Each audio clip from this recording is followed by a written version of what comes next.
Hello everyone and welcome to a quick and slick tip to improve both your English, your spoken and written English. Okay, so this can be done in any language, but in this video I'm going to just speak a lot in English, but I've actually used this to improve my German and it's helped me a lot.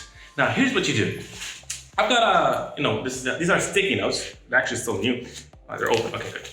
Okay, so I've got a bunch of sticky notes here, which are notes, you can write something on them and they stick to anything you put them on, all right? So in my room, I've got this whole wall that I'm not using.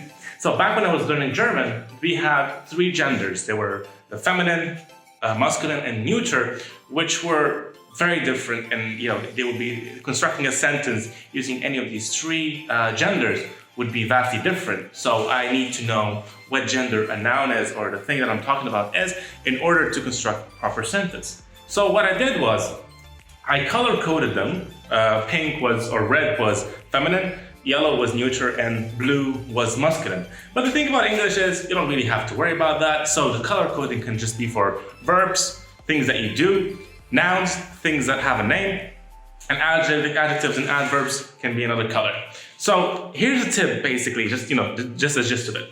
So you start your day, and just wake up in the morning, and you just think, what's the first thought in your mind? Oh, I need to use the bathroom, or I need to eat something. I'm feeling hungry, or I need to run to work. You don't have to make the sentence right there and then. If you can, that'll be perfect. But if you can't and don't have the words for it, that's fine. What you should do is, after you finish your work, or after you have a shower, or after you do whatever you have to do in the morning, you get back to it for 5 minutes a day. Just finished everything, and now you're relaxing, you have nothing to do for 5 or 10 minutes. Just look back and say, all right, what is the first thing I said in the morning? I want to eat some eggs.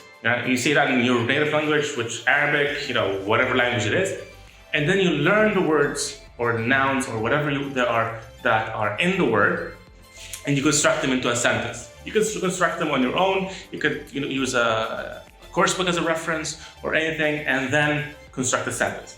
Now here's the part where this comes in.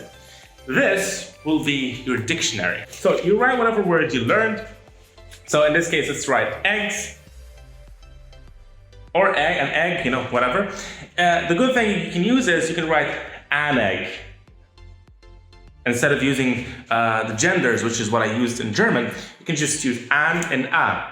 You can also add the, just to keep it in there, all right? And the bottom, in very small handwriting, you would have the translation for a word in a language that you can speak. In this case, Arabic, you just write whatever word, bayd or dahi, whatever works for you. Afterwards, you stick that on the wall, and now you have your word for the day.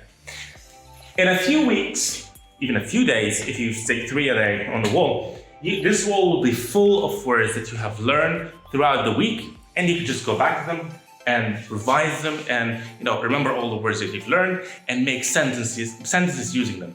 Now the good thing about this is that you've written the word down and you got some practice writing it, and then you can pronounce it as well as you're writing it, because Google Translate gives you the option to listen to the word. So this is actually 2 in 1. So you can have the word here, you can just make sentences on your own, and if you forget a word, you can just look at your dictionary that you've written on the wall and you'll remember the word. I hope this helped you. It's surely helped me go through German, which was, people have been telling me, oh, German is difficult. How are you? Why are you even learning it? I found it very interesting. So I did it, and I reached B1, B2, which is intermediate, pre-intermediate. So it's conversational. I can express any thoughts that I have very easily. Sometimes I miss a few words, so I just go to the translator again and translate the words, and then I find things that I need to say, whatever I'm thinking. I hope this helped you. Don't forget to like, share, and subscribe, and follow the channel for more videos, and I'll see you next time.